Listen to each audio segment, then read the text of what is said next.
नमस्कार दोस्तों, आज एक बार फिर से स्वागत है आप सबका हमारे चैनल चौधरी डेवलपर 0.1 पर। और आज हम सीखने वाले हैं कि अभी जो हमारे देश में एसआईआर के फॉर्म फिलअप किए जा रहे हैं, वो एक्चुअल में होता क्या है? एसआईआर है क्या? ठीक है, और इसकी ज़रूरत क्यों पड़ती है? आइए इसी बारे में मैं आपको फुल डिटेल से समझाता हूँ इस वीडियो में, ताकि आपको बिल्कुल अच्छी तरह से समझ आ जाए कि एसआईआर की ज़रूरत क्यों पड़ती है और ये हमें क्यों करना चाहिए। आइए चलते हैं अपने लैपटॉप की स्क्रीन पर। और ये है एसआईआर। एसआईआर क्या है?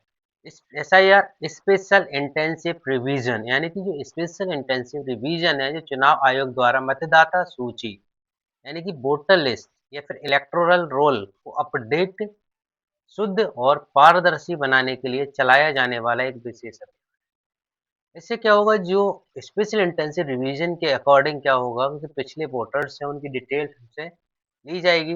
जैसे कि किसी की अगर मृत्यु हो चुकी है 20-25 साल पहले, या फिर कोई और कारण से वो वहाँ से शिफ्ट कर गए हैं, तो सारी चीज़ें यहाँ पर दोबारा से वेरीफाई और अपडेट की जाएंगी। इसका उद्देश्य मतदाता सूची में मौजूद गलतियों को सुधारना, मृत या स्थानांतरित लोगों के नाम हटाना, नए योग्य मतदाताओं को जोड़ना और डुप्लीकेट प्रविष्टियों को हटाना है। इसका सिंपल सा मेथड है एसआईआर का। जैसे जो मौजूदा हमारी मतदाता सूची में हमारे, जैसे कि नाम गलत है, कुछ और प्रॉब्लम है, किसी के चेहरे गलत हैं, वो सारी गलतियों को सुधारना, या फिर किसी की मृत्यु हो चुकी है 20-25 साल से, उसका नाम अभी भी लिस्ट में चल रहा है, उसकी लिस्ट से नाम हटाना। कुछ लोग स्थानांतरित हो चुके हैं, जैसे पहले कहीं और रहते थे, अभी कहीं और रहने लगे हैं, उनके लिए भी इस लिस्ट से नाम हटाना, और जो नए योग्य 18 साल के मतदाता हुए हैं उनको जोड़ना और उनकी डुप्लीकेट प्रविष्टियों को हटाना ही एसआईआर का मकसद होता है। भारत का चुनाव आयोग इस प्रक्रिया को संविधान के अनुच्छेद 324 तथा रिप्रेजेंटेशन ऑफ पीपल एक्ट 1950 एवं रजिस्ट्रेशन ऑफ इलेक्टर्स रूल 1960 के अंतर्गत आयोजित करता है। आप समझ गए होंगे कि भारत का जो चुनाव आयोग है, वो संविधान के अनुच्छेद 324 और representation of the people act 1950 एवं रजिस्ट्रेशन ऑफ इलेक्टर्स रूल्स 1960 के अंतर्गत एसआईआर का प्रोग्राम आयोजित करता है। अगर सरल भाषा में बात करें तो एसआईआर एक विशेष, गहन और संपूर्ण मतदाता सूची संशोधन प्रक्रिया है, जो सामान्य वार्षिक सुधार से कहीं अधिक विस्तृत और सटीक होती है। ठीक है, अब बात करते हैं कि एसआईआर की आवश्यकता क्यों पड़ती है। हम एसआईआर कराते ही क्यों, सरकार को एसआईआर की आवश्यकता क्यों पड़ती है? एसआईआर को चलाने के जो प्रमुख कारण है वो ये हैं। देश और राज्यों में बड़े पैमाने पर जनसंख्या का स्थानांतरण यानी कि माइग्रेशन होने से बहुत से मतदाता पुराने पते पर दर्ज रहते हैं। दूसरा पॉइंट, मृत लोगों के नाम भी कई बार सूची में बने रहते हैं। तीसरा पॉइंट, एक ही व्यक्ति के नाम कई जगह पंजीकृत मिलते हैं, इसे डुप्लीकेट एंट्री कहते हैं। इन चीज़ों को सुधारना, कई योग्य नागरिक खासकर नए 18 प्लस युवा सूची में शामिल नहीं हो पाते हैं, उन्हें शामिल करना। यदि मतदाता सूची गलत होती है तो चुनाव की विश्वसनीयता और पारदर्शिता पर भी प्रभाव पड़ता है। तो ये 5-6 पॉइंट हैं जिनके कारण ही एसआईआर की आवश्यकता पड़ती है। आगे चलते हैं, एसआईआर की प्रक्रिया कैसे चलती है, यानी कि अब हम देते हैं आपको चरणवार जानकारी। वर्तमान मतदाता सूची को फ्रीज किया जाता है। जो वर्तमान मतदाता सूची है उस समय उसको फ्रीज कर दिया जाता है पूरी तरह से। एसआईआर शुरू होने से पहले पुराने रिकॉर्ड को स्थिर कर लिया जाता है, ताकि संशोधन एक स्पष्ट आधार से शुरू हो सके। ठीक है, जो प्रेजेंट मतदाता सूची होती है, प्रेजेंट इलेक्टोरल रोल होता है, उसको पूरी तरह से फ्रीज कर देते हैं, ताकि जो संशोधन हो वो बिल्कुल स्पष्टता के साथ हो सके। घर घर सर्वेक्षकों द्वारा एमिनेशन फॉर्म का वितरण किया जाता है। मतलब जो बीएलओ होते हैं उनको घर घर जा करके एमिनेशन फॉर्म दिए जाते हैं, और वो लोगों से उन फॉर्म को भरवा के सबमिट कराते हैं।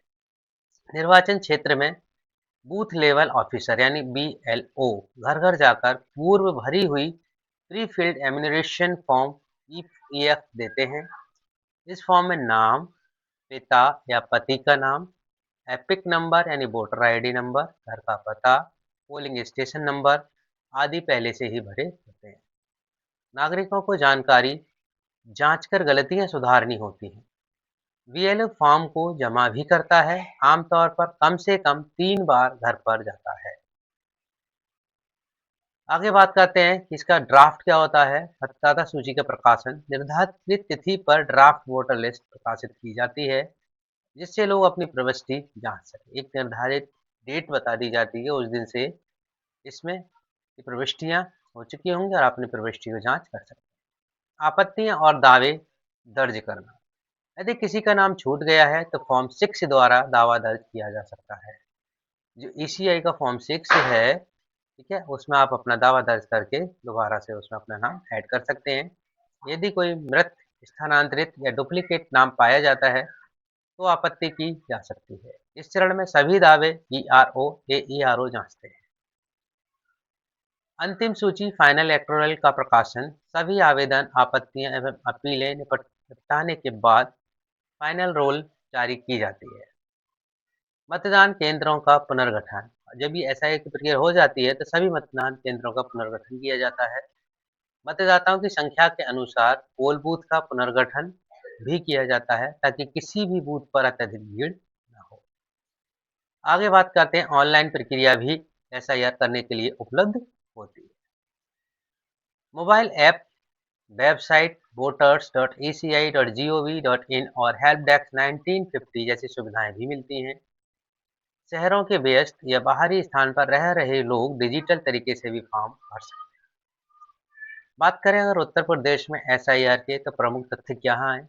उत्तर प्रदेश एसआईआर अभियान के सबसे बड़े राज्यों में से एक है। हमारा जो उत्तर प्रदेश है वो एसआईआर अभियान के सबसे बड़े राज्यों में से एक है।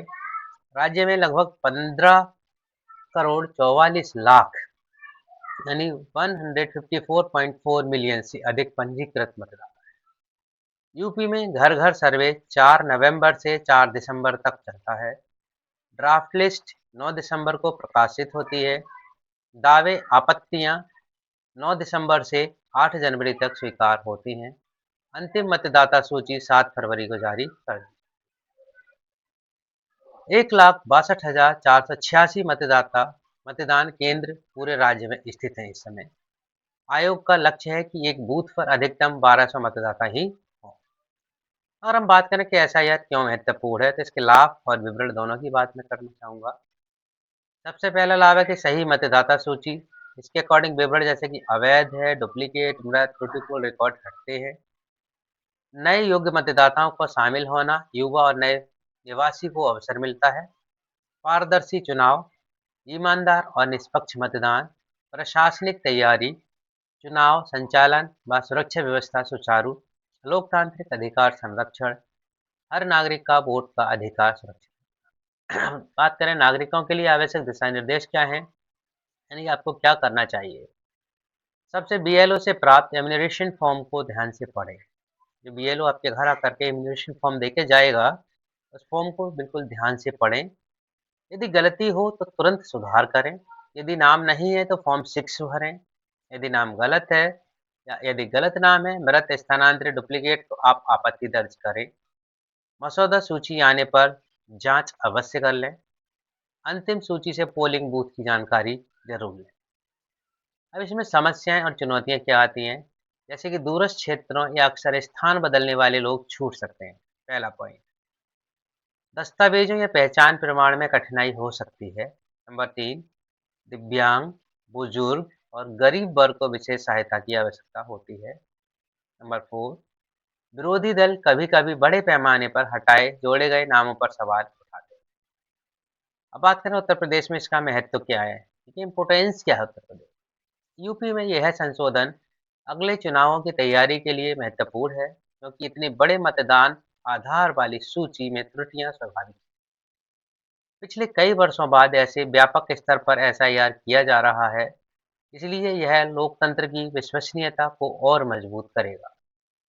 ठीक है, इस प्रकार से ये हमने एसआईआर के बारे में आपको पूरी जानकारी दी कि एसआईआर क्या है, ये क्यों महत्वपूर्ण है और इसके क्या बेनिफिट है, क्या त्रुटियां हैं।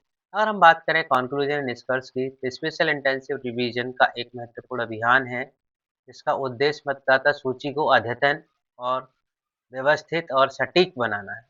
ये नागरिकों और चुनावों आयोग दोनों के लिए बेहद महत्वपूर्ण है।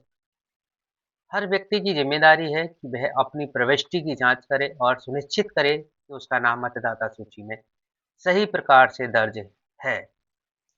अब मैं आपको बताता हूँ ऑनलाइन एसआईआर की प्रक्रिया किस प्रकार है। सबसे पहले आपका एपिक नंबर मतदाता पहचान पत्र पर लिखा होता है, उसे तैयार रखें। आपका मोबाइल नंबर एपिक कार्ड के साथ लिंक होना चाहिए। यदि ऑनलाइन ई साइन करना है तो आपके पास आपका आधार कार्ड हो और नाम आधार पर एपिक में लिखे नाम से बिल्कुल मिलता हो, सेम हो दोनों आधार में और एपिक में। इंटरनेट सक्षम डिवाइस जैसे कि फ़ोन है, लैपटॉप है, पीसी है, ये सारी चीज़ आपके पास संभव हो तो बीएलओ बूथ लेवल ऑफिसर का नाम पद पता होना अच्छा रहेगा। ऑनलाइन फॉर्म भरने की स्टेप बाय स्टेप प्रक्रिया की अगर बात करें तो सबसे पहले हमें वेबसाइट खोलना है। वेबसाइट का नाम है voters.eci.gov.in या अपने राज्य के सीईओ वेबसाइट पर जाएं। Voter service portal. स्टेप 2 में फिल एन्यूमरेशन फॉर्म या एसआईआर फॉर्म विकल्प चुनें। राज्य चुनें, फिर अपना एपिक नंबर दर्ज करें, सर्च करें इससे आपका पूर्व भरा फॉर्म खुल सकता है। मोबाइल नंबर पर भेजे गए ओटीपी द्वारा सत्यापन करें। किस श्रेणी में आता हूँ यह चुनें। जैसे मेरा नाम पिछली एसआईआर में है, मेरे माता पिता का नाम पिछली एसआईआर में है, ना तो मेरा नाम ना माता पिता का नाम पास्ट एसआईआर में है। इनमें से कोई भी एक विकल्प का चुनाव आपको करना पड़ेगा। यदि आपका नाम या माता पिता का नाम पिछली सूची में नहीं है तो आपके रिश्तेदारों की जानकारी डालें। फॉर्म में नाम, पता, मोबाइल आदि विवरण ठीक से भरें। एक बार प्रीव्यू पूर्वलोकन करें। अंत में ई साइन करें। यदि आवश्यक है आधार में लिंक ओटीपी द्वारा प्रक्रिया पूरी करें। सबमिट कर दें। जमा होने पर आपका आवेदन संख्या मिल सकती है। ध्यान देने योग्य बातें करें तो एपिक पर लिखा नाम आधार पर लिखा नाम से बिल्कुल मेल खाना चाहिए, नहीं तो फॉर्म स्वीकार नहीं हो सकता है। यदि मोबाइल नंबर एपिक के साथ लिंक नहीं है तो पहले इसे अपडेट कराना होगा। यदि ऑनलाइन फॉर्म नहीं भर पा रहे हैं तो स्थानीय बीएलओ से संपर्क करें या फॉर्म ऑफलाइन जमा करें। फॉर्म भरने के बाद सामाजिक प्रमाण या पहचान दस्तावेज मांगे जा सकते हैं। घर घर सर्वे सबमिट होगा। इस प्रकार से आज मैंने आपको पूरी जानकारी दी कि अभी जो एसआईआर का प्रोग्राम हमारे देश में चल रहा है, ये एसआईआर क्या है, एसआईआर की आवश्यकता क्यों पड़ती है, एसआईआर के बेनिफिट्स क्या हैं और एसआईआर की इम्पोर्टेंस क्या है आने वाले चुनाव के। आज की इस वीडियो में बस इतना ही। उम्मीद करते हैं कि आज की वीडियो आपको पसंद आई होगी, आज की जानकारी आपको पसंद आई होगी।